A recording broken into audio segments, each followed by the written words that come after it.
त्याची गाडी घेऊन निघाला होता. घाट त्याने चढायला सुरुवात केली होती. त्याने विचार केला, जर आपण या घाटातून निघालो तर लवकर पोहोचू. रात्रीचे 12:30 वाजून गेले होते. रस्त्यावर तशी वर्दळ नव्हती. एखाद दुसरा ट्रक जात होता. ऋषभने गाडीचा स्पीड थोडा वाढवला. 4 वेळा विदिशाचा फोन येत होता. कुठपर्यंत आलास, काय करतोयस, असे 1000 प्रश्न ती विचारत होती. ऋषभ व्यवसायाने वकील होता. विदिशाबरोबर प्रेमविवाह झाल्यानंतर तो त्याच्या व्यवसायात स्थिरावला होता. केसेस त्याच्याकडे येत होत्या. काही यशस्वी होत होत्या तर काही अयशस्वी, पण त्याच्याकडे लक्ष न देता तो पुढे जात होता. आताही तो एक मीटिंग आटोपून घरी जात होता. रात्रीच्या सुनसान रस्त्यावर ऋषभची गाडी धावत होती. एका वळणावर त्याला अचानकच ब्रेक मारावा लागला. त्याने समोर पाहिले. एक दिशेतील बाई केस सोडून पांढऱ्या साडीतील बाई रस्त्याच्या मधोमध उभी होती. ऋषभने हेडलाईट चालू ठेवली होती. त्या प्रकाशात तो तिला पाहत होता. त्याने घड्याळ पाहिले. रात्रीचा 1 वाजत आला होता. यावेळी ही बाई इथे काय करते? आजूबाजूला तर वस्ती किंवा गावे दिसत नव्हते. ती बाई चालत चालत त्याच्या गाडीजवळ आली. मला निशांत नगरपर्यंत लिफ्ट मिळेल का? तिने गाडीच्या दरवाजाच्या खिडकीतून वाकून पाहत म्हणाली. निशांत नगर? मी पण तिथेच चाललो आहे. या, बसा. ऋषभ तिच्याकडे पाहत म्हणाला. त्या बाईने गाडीला वळसा घालून दुसऱ्या बाजूला आली आणि दरवाजा उघडून आत बसली. ऋषभने गाडी चालू केली. गाडी निशांत नगरच्या दिशेने चालली होती. माझे नाव मानिनी जानकर आहे, ती बाई अचानकच म्हणाली. माझे नाव ऋषभ आहे आणि मी वकील आहे, तो समोर रस्त्यावर पाहत म्हणाला. माहिती आहे मला. मानिनी सुद्धा रस्त्याकडे शून्य नजरेने पाहत म्हणाली. तुम्हाला माहिती आहे? तुम्ही ओळखता मला? तिच्याकडे काही क्षण पाहून परत रस्त्याकडे पाहत तो म्हणाला, तसं व्यक्तिशा नाही ओळखत. मानिनी म्हणाली. तुम्ही निशांत नगरमध्ये राहता का? राहत होते, पण आता नाही, गंभीर स्वरात ती म्हणाली. मी नाही समजलो. समोरच्या रस्त्याकडे पाहत तो म्हणाला. खरं म्हणजे मी तुमचीच वाट पाहत उभी होते. मानिनी म्हणाली. माझी वाट पाहत? अहो, मग घाटात कशाला उभं राहायचं? उद्या सकाळी घरी यायचं होतं ना, किंवा ऑफिसमध्ये यायचं. नाही, ते शक्य नव्हतं. मला एका केससाठी तुमची मदत पाहिजे होती. मानिनी समोर पाहत म्हणाली. कोणती केस? ऋषभ गाडी चालवत काही क्षण तिला पाहत म्हणाला. अजून ती केस दाखल नाही झालीये. दाखल नाही झाली? मग दाखल करायची आहे का? हो, माझ्या खुनाची केस. ती असं म्हणताच त्याने अचानकच गाडीला ब्रेक मारला. तुमच्या खुनाची केस? तिच्याकडे पाहत तो म्हणाला. हो, तुम्ही जे ऐकताय ते खरं ऐकत आहात. त्याच्याकडे पाहत ती म्हणाली. अहो, माझ्यासमोर जित्या जागत्या आहात आणि खून झाल्याचे सांगत आहात. वकील साहेब, मी जिवंत नाहीये. हे माझे आत्म्याचे रूप आहे, मानिनी म्हणाली. त्याने तिच्याकडे पाहिले. तो थोडा विचार करत राहिला. वकील साहेब, तुम्ही जो विचार करत आहात तो बरोबर आहे. ती शून्य नजरेने समोर पाहत म्हणाली. मी तुम्हाला माझी कर्मकहाणी सांगते. 6 महिन्यांपूर्वी माझं लग्न राकेश जानकर याच्याशी झालं होतं. माझ्या वडिलांकडून गडगंज हुंडा घेतला. पहिले 3 महिने त्यांनी मला सुखात ठेवले, पण नंतर पैशासाठी माझ्या मागे तगादा लावला. त्यासाठी माझा छळ करायला सुरुवात केली. मी पैशासाठी वडिलांकडे जात नाहीये हे पाहून मला माझ्या सासूने आणि नवऱ्याने छळ करून मारले. त्यासाठी मला न्याय हवाय. न्याय? तो चक्रावला होता. एक आत्मा आपल्याकडे न्याय मागतोय. खरं म्हणजे त्याचा भूताखेतांवर, आत्म्यावर अजिबातच विश्वास नव्हता. पण समोर एका बाईचा अतृप्त आत्मा बसला आहे. विश्वास ठेवण्याशिवाय पर्याय नव्हता. मानिनी, तुम्ही पोलिसांकडे जायला हवं होतं. वकील साहेब, मी तुम्हाला सांगितले ना की मी एक आत्मा आहे. माझ्या वडिलांनी सासू आणि नवऱ्याच्या विरुद्ध निशांत पोलीस स्टेशनला तक्रार केली होती, पण पैशाच्या जोरावर ते सुटून गेले. हे कसं घडलं? आणि आता पुरावे पण नाहीसे झाले असतील. वकील साहेब, सासू आणि नवऱ्याने मला जाळून मारले आहे. नवऱ्याने सिलेंडरचा कॉक चालू ठेवला होता आणि सासूने गॅसचा कॉक बिघडलाय. तेव्हा आजचे जेवण स्टोव्हवर बनवायला सांगून दोघेही बाहेर गेले. मी जेव्हा स्टोव्ह पेटवायला घेतला तेव्हा सिलेंडरचा स्फोट होऊन त्यात मी मेले, मानिनी म्हणाली. त्यावेळी पोलिसांनी पैसे खाल्ले असे तुम्ही म्हणता, पण पोलिसांनी पैसे खाल्ले नसतील आणि त्यांना पुरावा मिळाला नाही, म्हणून तुमच्या सासूला आणि नवऱ्याला सोडावं लागलं असेल, तो वकिली भाषेत म्हणाला. वकील साहेब, मी मेल्यानंतर अशी आत्मा बनून तुमच्याशी बोलायला आली नसती.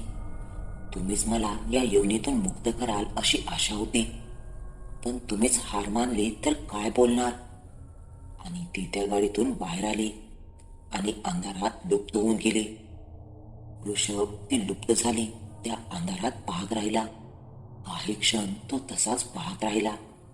तेवढ्यातच त्याचा मोबाईल वाजला आणि तो भानावर आला. त्याने मोबाईल पाहिला. तो विदिशाचा कॉल होता. रस्त्यातच आहोत, अर्ध्या तासात पोहोचतो असं म्हणून त्याने फोन बंद केला आणि गाडी चालू करून गाडी चालवायला लागला. त्याने घराच्या बाहेर गाडी लावली. रस्त्यातून येता येता तो मानिनीचाच विचार करत होता. आपल्या बाबतीत जे घडले आहे ते एकदम अघटित होते. एक आत्मा आपल्याकडे न्यायाची अपेक्षा करतोय. विदिशाला हे सांगायचे की नाही याचाच विचार तो करत दरवाजाजवळ आला. घरातली लाईट चालू होती. तो चावीने दरवाजा उघडणार तेवढ्यातच घराच्या बाजूला कुणीतरी उभे असल्याचे दिसले. त्याने निरखून पाहिले तेव्हा ती मानिनीच होती. वकील साहेब, विचार करा आणि मला न्याय मिळवून द्या असं म्हणून ती परत लुप्त होऊन गेली. तो दरवाजा उघडून आत आला. विदिशा त्याचीच वाट पाहत होती. काय रे ऋषभ, किती उशीर? काळजी लागून राहिली होती ना? ती त्याच्या हातातली बॅग घेत म्हणाली. कशाला काळजी करायची? तो नकळत बोलून गेला. तुम्हा पुरुषांना नाही कळणार, आम्हा बायकांचे मन, असं म्हणून तिने त्याला पाणी आणून दिले. पण ऋषभ मानिनीचाच विचार करत होता. त्याच्या विदिशाकडे अजिबातच लक्ष नव्हते. ए ऋषभ, तुझे लक्ष कुठे आहे? असं म्हणताच त्याने तिच्याकडे पाहिले आणि त्याने तिच्या हातातून पाणी घेतले. काही घडलं आहे का? कसल्या विचारात होता? विदिशा त्याला म्हणाली. नाही, कसलाच विचार करत नव्हतो.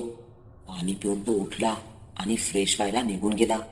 फ्रेश होऊन त्याने बेडवर अंग टाकले. भिंतीवरच्या घड्याळात त्याने पाहिले. रात्रीचे 2:30 वाजत आले होते. विदिशा केव्हा झोपून गेली होती. प्रवासाच्या थकव्याने सुद्धा त्याला झोप येत नव्हती. त्या मानिनीचाच विचार तो करत होता. आताही ती न्यायाच्या अपेक्षेने आली होती. त्याचे डोळेच मिटत नव्हते. मानिनीचा चेहरा त्याच्या डोळ्यासमोर येत होता. विचार करता करता त्याचा केव्हा तरी डोळा लागला.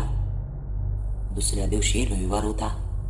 काल थकून आला म्हणून त्याला झोपू दे असा विचार विदिशाने केला होता आणि ती तिची कामं आटपत राहिली. ऋषभने डोळे उघडले. समोरच्या घड्याळाकडे पाहिले. 9:30 वाजून गेले होते. तो उठला आणि फ्रेश होऊन बाहेर येऊन बसला. अरे, तू उठलास? थकला असशील म्हणून नाही उठवलं तुला. तू बस, मी चहा घेऊन येते, ती किचनमध्ये जात म्हणाली. ऋषभ काहीच म्हणाला नाही. तो उठल्यापासून काल रात्रीचीच घटना आठवत होता. त्याच्या डोक्यातून मानिनीचा विचार जातच नव्हता. विदिशा चहा घेऊन आली तरी तिच्याकडे त्याचे लक्ष नव्हते. ए ऋषभ, चहा आणलाय, तुझं लक्ष कुठे आहे? त्याच्या हातात चहा देत ती म्हणाली. त्याने चहाचा कप घेतला आणि चहा प्यायला लागला. त्या विचारात त्याने चहाचा पहिला घोट घेतला आणि त्याची जीभ भाजली गेली आणि तो एकदमच भानावर आला. अरे हळूहळू, गरम चहा होता, ती त्याच्याकडे पाहत म्हणाली. तो कप ठेवून उठला आणि बेडरूमकडे जायला लागला. तेव्हा त्याच्या मागोमाग विदिशाही आत आली. ऋषभ, काल रात्रीपासून पाहते, तू कसल्या तरी विचारात आहेस. नक्की काय झाले आहे? विदिशा त्याचा चेहरा हातात घेत म्हणाली. त्याने तिच्याकडे पाहिले. हिला आपण सर्व सांगावं, त्यातून काहीतरी पर्यायी मार्ग निघेल असा त्याने विचार केला. तो उठला आणि रात्रीची सर्व गोष्ट तिला सांगितली. ते ऐकून ती बेडवर बसली. तुला माहितीये का, तू एका आत्म्याला भेटून आलायस. विदिशा, मी हे आत्मा भूतखेत मानत नाही. मी एक वकील आहे आणि कायद्यात अशा भ्रमित गोष्टींना स्थान नाहीये. ऋषभ म्हणाला. मान्य, पण हे तुझ्या बाबतीत घडले. मग तुझ्या कायद्याला अजून कसले पुरावे पाहिजेत? विदिशा म्हणाली. हाच मी विचार करतोय. स्वप्न होते की वास्तव? ऋषभ म्हणाला. मग तुझा आता निर्णय काय आहे? तूच सांग, मी काय करावं?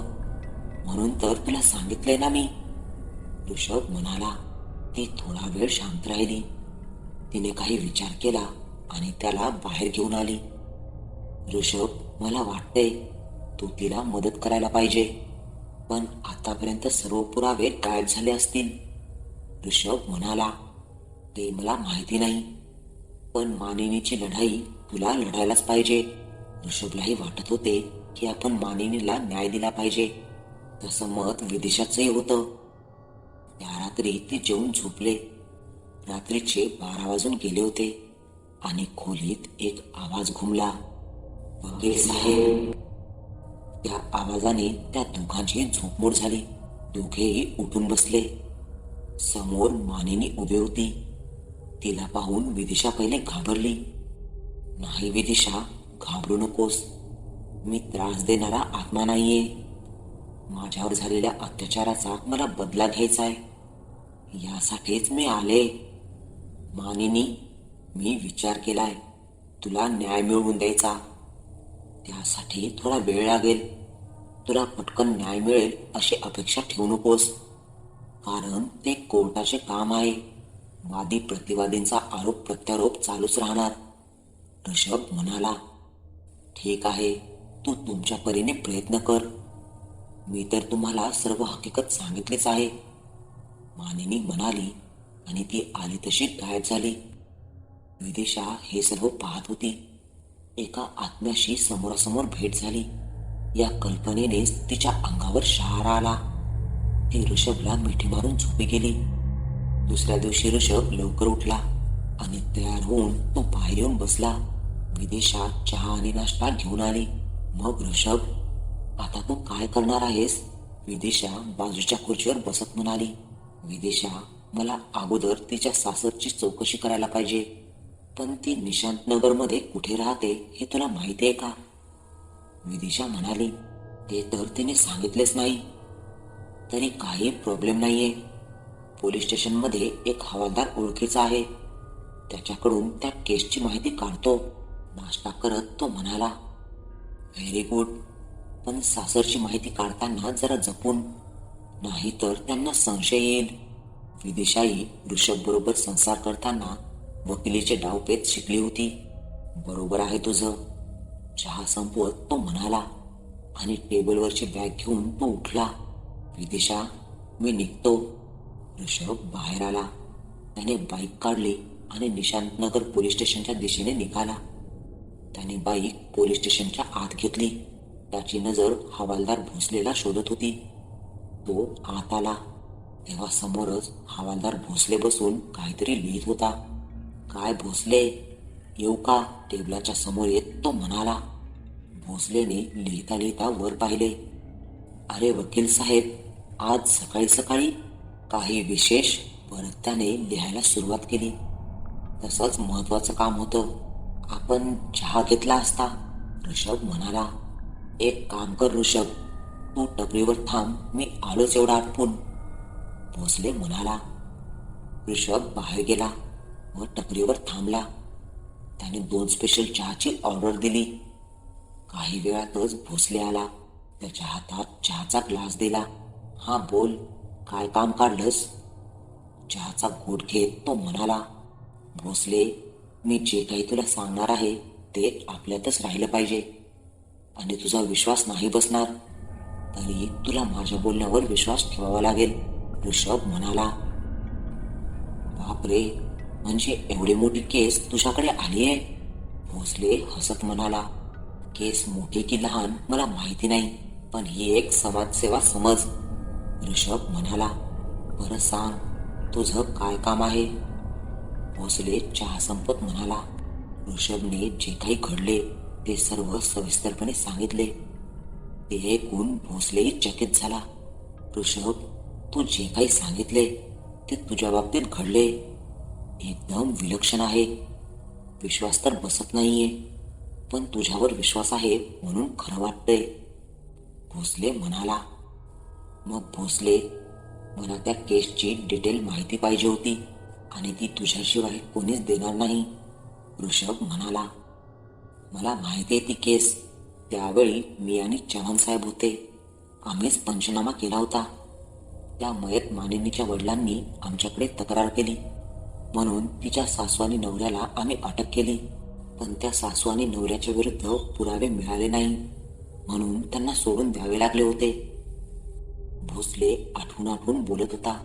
ती घटना कुठे घडली, ऋषभने विचारले. अरे, आपल्या मार्केट रोडवर लक्ष्मी निवास बिल्डिंग आहे ना, तिथल्या पहिल्या माळ्यावर ही घटना घडली होती, भोसले म्हणाला. ठीक आहे, मी संध्याकाळी येतो. आपण भेटूया रोजच्याच जागेवर. ऋषभ निघून गेला. त्याने बाईक मार्केट रोडवर आणली. समोरच लक्ष्मी निवास होता. त्या इमारतीतून एक 40शीतली बाई बाहेर येत होती. ऋषभ गाडीवरून उतरला. ताई, नमस्कार. मी ऋषभ. मी एक वकील आहे. तुमच्या बिल्डिंगमध्ये राहणारे जानकर यांच्याबद्दल चौकशी करायची होती. त्या बाईने थोड्या संशयाने त्याच्याकडे पाहिले. कसली चौकशी करायची होती? हे बघा ताई, तुम्ही असे संशयाने बघू नका. मला फक्त नुसती चौकशी करायची होती. त्या मानिनीला एक न्याय मिळवून द्यायचा होता. ताई, जर तुम्ही मला काही माहिती दिलीत तर एका स्त्रीला न्याय मिळेल, ऋषभ तिच्या मनाला हात घालत म्हणाला. अहो, तुम्हाला काय सांगायचे? ती रागिनी आहे ना, त्या मानिनीची सासू, तिचे खूप हाल करायची. रोज तिला मारत होते. तिला कधीही बाहेर यायला दिले नाही. ती बाई म्हणाली, तिला रोज मारायचे, तिचे हाल करायचे. मग तुम्ही त्याची कंप्लेंट करायची ना, ऋषभ म्हणाला. वकील साहेब त्यांच्या भानगडीत कोण पडणार? त्यांची बिल्डिंगमधील कोणाशीच पटत नव्हते. त्यांचे सगळ्यांशीच भांडण होते, ती बाई म्हणाली. धन्यवाद. माझी एक विनंती आहे. तुम्हाला जर साक्ष देण्याची वेळ आली तर तुम्ही कोर्टात याल का? मला कुठे या भानगडीत अडकवताय, ती बाई म्हणाली. अहो ताई, एका स्त्रीला न्याय मिळवून दिला तर तिच्या आत्म्याला शांती मिळेल. तिने काही क्षण विचार केला आणि तिने शेवटी होकार दिला. ऋषभने तिचे आभार मानून मानिनीचे वडील कुठे राहतात याची चौकशी केली आणि बाईक घेऊन तो मानिनीच्या माहेरी आला. त्यांचा प्रशस्त बंगला होता. तिचे वडील श्रीमंत होते. त्यांनी गाडी उभी केली आणि दरवाजावरची बेल वाजवली. दारात एक वयस्कर गृहस्थ होते. बहुतेक ते मानिनीचे वडील असावेत. मुलीच्या निधनाने ते थकलेले दिसत होते. नमस्कार, मी ऋषभ. मी एक वकील आहे. आपण मानिनीचे वडील का? ऋषभने स्वतःची ओळख करून दिली. नमस्कार. हो, काय काम होतं? ते दारात उभे राहून बोलले. बाबा, मला मानिनीबद्दल काहीतरी सांगायचे होते, ऋषभ म्हणाला. या. ऋषभला ते आत घेऊन आले. बसा. काय बोलायचे होते? आपण एकटेच राहता का? नाही, माझी पत्नी पण आहे. मग त्यांनाही बोलवा, ऋषभ म्हणाला. वडिलांनी पत्नीलाही बोलावले. त्यांची पत्नी किचनमधून बाहेर आली. ही माझी पत्नी सावित्री आणि मी वामनराव, यांनी ओळख करून दिली. बाबा, आई, मला मानिनीबद्दल काहीतरी सांगायचे, आणि त्याने जे घडले ते सर्व सांगितले. ते ऐकून दोघे चकित झाले आणि मुलीचा आत्मा अजून तळमळतोय हे ऐकून त्यांच्या डोळ्यात अश्रू उभे राहिले. मला तिची केस कोर्टात उभे करायची आहे. त्यासाठी मी माहिती आणि पुरावे शोधत आहे. अहो वकील साहेब, ते सांगायला जाणार तेव्हाच ऋषभ म्हणाला, बाबा मला तुम्ही ऋषभ म्हणा. आऊजाऊ करायची काही गरज नाहीये.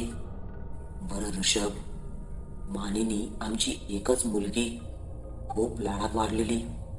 एका नातेवाईकाच्या ओळखीने जानकरचे स्थळ आले होते. ती माणसे मला खूप चांगली वाटली, म्हणून मी बोलणे पुढे चालू केले. त्यांचे मानपान सांभाळले, त्यांच्या मागण्या मान्य केल्या. वामनराव बोलताना हळवे होऊन बोलत होते. त्या दोघांच्याही डोळ्यातून अश्रू ओघळत होते. त्यांच्या काय काय मागण्या होत्या ऋषभ एक एक माहिती गोळा करत होता. त्यांनी bike, fridge, LED TV, washing machine, furniture हे सगळं त्यांनी मागितलं होतं. अहो बाबा, त्याच वेळी तुम्हाला समजायला पाहिजे होतं की हे लोक लालची आहेत. त्याच वेळी तुम्ही हे लग्न मोडायला पाहिजे होतं. तो म्हणाला, तुझे बरोबर आहे, मला त्यावेळी समजायला पाहिजे होतं, पण मुलीच्या प्रेमाखातर मी आंधळा झाला होतो. त्यांच्या मागण्या पूर्ण केल्या. ठीक आहे बाबा, जे झालं ते झालं. तुम्ही या वस्तू त्यांच्या घरी घेऊन गेला होतात की हॉलवर? ऋषभ म्हणाला, नाही, त्यांनी मला सांगितले की या वस्तू डायरेक्ट घरी पाठवा. ह्या वस्तू तुम्ही कुठून ऑर्डर केल्या होत्या? आकांक्षा इलेक्ट्रॉनिक्स दुकान आहे ना, एकाच दुकानातून या वस्तू पाठवल्या. कुठे आले हे दुकान? इथेच पुढे गेल्यावर नाक्यावरच आहे. बरं, मानिनीने छळ होतोय याबद्दल तुमच्याकडे तक्रार केली होती का? मरण्याच्या 1 दिवस अगोदर तिला फोन करून सांगितले होते, म्हणून आम्ही नंतर तिला भेटायला जाणार होतो, पण ही घटना घडली. ठीक आहे, तो उठत म्हणाला, मला तुमच्या मुलीला न्याय द्यायचा आहे. त्यासाठी तुमच्या तक्रारीची जरुरी लागेल. केव्हाही मला फोन करा, मी हजर होईन. तुमचे उपकार मी जन्मभर विसरणार नाही. तुमची जी काय फी असेल ती पण द्यायला तयार आहे. अहो बाबा, तुम्ही मला लाजवता आहात. मला फीची जरुरी नाहीये. फक्त कोर्टात केस उभी राहिली की त्यासाठी लागणारा खर्च तुम्ही करा. येतो मी. ऋषभ बाईक घेऊन नाक्यावर आला. त्याने आजूबाजूला पाहिले तेव्हा आकांक्षा इलेक्ट्रॉनिक्स दुकान दिसले. जरा मोठेच दुकान होते. तो दुकानात गेला. समोरच काउंटरवर एक जण बसला होता. नमस्कार, मी ऋषभ, मी वकील आहे. मला काही चौकशी करायची होती. त्या माणसाने त्याच्याकडे पाहिले. बोला, मी या दुकानाचा मालक आहे. तुम्ही वामनराव यांना ओळखता का? वामनराव? हां, काही दिवसांपूर्वी त्यांच्या मुलीचे निधन झाले. हां, तेच वामनराव. त्यांच्या मुलीच्या बाबतीत काही चौकशी करायची होती. अहो साहेब, त्यांच्या मुलीच्या लग्नात आमच्याकडूनच सर्व वस्तू त्यांनी खरेदी केल्या होत्या. मालक म्हणाले. मालक, 6 महिन्यांपूर्वी त्यांनी या वस्तू खरेदी केल्या. त्याच्या पावतींची नकल प्रत मिळेल का? आणि त्या कुठे पाठवल्या याचे डिटेल्सही. थांबा, मी बघतो. आणि त्याने कॉम्प्युटरवर शोधून त्या पावत्यांच्या प्रिंट काढल्या. ज्या मजुरांनी त्या जानकरच्या घरी वस्तू पोहोचवल्या त्यांची माहिती काढली.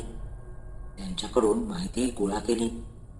पावत्यांवर राकेश जानकरचे नाव होते, पण चेक वामनरावांनी दिले होते. तसेच त्याने बाईकच्या शोरूममध्ये जाऊन तशीच माहिती घेतली आणि तो निशांतनगरला एका बारमध्ये येऊन बसला. भोसले आणि ऋषभची याच बारमध्ये भेट झाली होती. त्याने भोसलेला फोन केला. तो रस्त्यातच होता. काही वेळातच भोसले आला. त्याच्या हातात पेपर होते. त्याला ते दिले आणि भोसले समोरच्या खुर्चीत बसला.